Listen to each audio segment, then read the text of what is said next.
Breaking చూస్తున్నాం. తెలంగాణ ఎమ్మెల్యేల ఫిరాయింపుల వ్యవహారం మరోసారి హైకోర్టు ముందుకు వచ్చింది. బీఆర్ఎస్ కు చెందిన 9 మంది ఎమ్మెల్యేలు కాంగ్రెస్ లో చేరారంటూ దాఖలైన పిటిషన్లపై హైకోర్టులో విచారణ జరిగింది. బీఆర్ఎస్ ఎమ్మెల్యేలు పార్టీ మారారంటూ వారిపై అనర్హత వేటు వేయాలని కోరుతూ పిటిషన్లు దాఖలయ్యాయి. ఈ పిటిషన్లపై విచారణ సందర్భంగా స్పీకర్ తరఫున కీలక వాదనలు వినిపించినట్లుగా తెలుస్తోంది. అయితే ఆ 9 మంది ఎమ్మెల్యేలు గతంలో పార్టీ మారినట్లు ఎలాంటి ఆధారాలు లేవని స్పీకర్ తరఫు నుంచి కోర్టుకు తెలియజేసినట్లుగా సమాచారం. మరోవైపు ఆ ఎమ్మెల్యేలు పార్టీ మారకపోతే ప్రభుత్వానికి నష్టమేమీ లేదని స్పీకర్ చెప్పినట్లుగా పిటిషనర్ తరపు న్యాయవాది కోర్టు దృష్టికి తీసుకువెళ్లారు. ఇప్పటికే తెలంగాణలో ఎమ్మెల్యేల ఫిరాయింపుల అంశం రాజకీయంగా తీవ్ర చర్చకు దారితీస్తున్న నేపథ్యంలో ఈ కేసులో హైకోర్టు ఎలాంటి నిర్ణయం తీసుకుంటుందన్నది ఆసక్తికరంగా మారింది.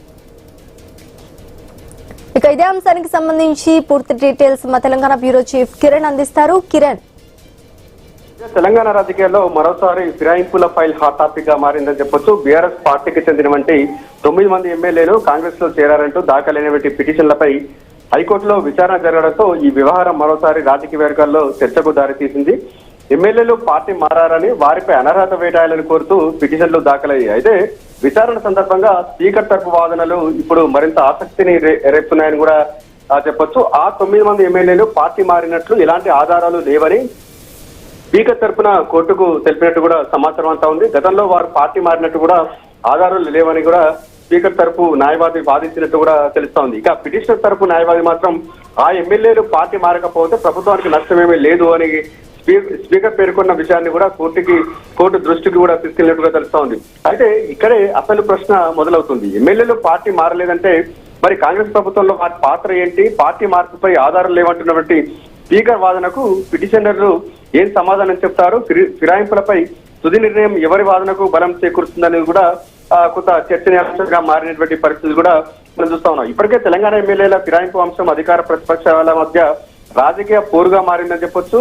బీఆర్ఎస్ పార్టీ ఈ వ్యవహారాన్ని పార్టీ ఫిరాయింపుల అంశంగా చూస్తున్న నేపథ్యంలో అధికార కాంగ్రెస్ మాత్రం తమపై వస్తున్నటువంటి ఆరోపణలు అయితే ఎదుర్కొంటుంది. ఇప్పుడే అందరి చూపు ఇప్పుడు హైకోర్టు తీర్పుపై కూడా ఉందని చెప్పొచ్చు. ఎందుకంటే ఓవైపు బీఆర్ఎస్ పార్టీ ఎమ్మెల్యే ఫిరాయింపుల సంబంధించి న్యాయ పోరాటం చేస్తూనే ఉంది.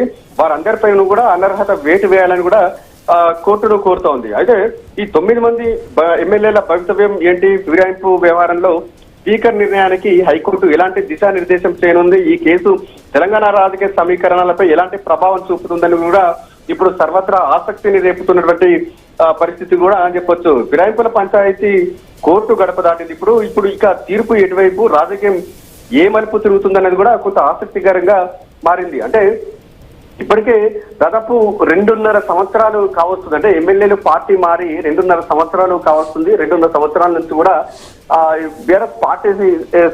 బీఆర్ఎస్ పార్టీ న్యాయ పోరాటానికి దిగుతున్నటువంటి నేపథ్యంలో మరి ఈ పాలన ముగిసినంత వరకైనా తీర్పు వస్తుందా లేదా అని కూడా కొంత ఆసక్తికరంగా మారింది. కానీ ఏ చిన్న అవకాశాన్ని వదలకుండా బీఆర్ఎస్ మాత్రం న్యాయ పోరాటం కొనసాగిస్తున్నటువంటి నేపథ్యంలో తుది తీర్పు ఏ విధంగా ఉంటుందని కూడా చూడాల్సి ఉంది. Sreeja, right, thanks for the update Kiran.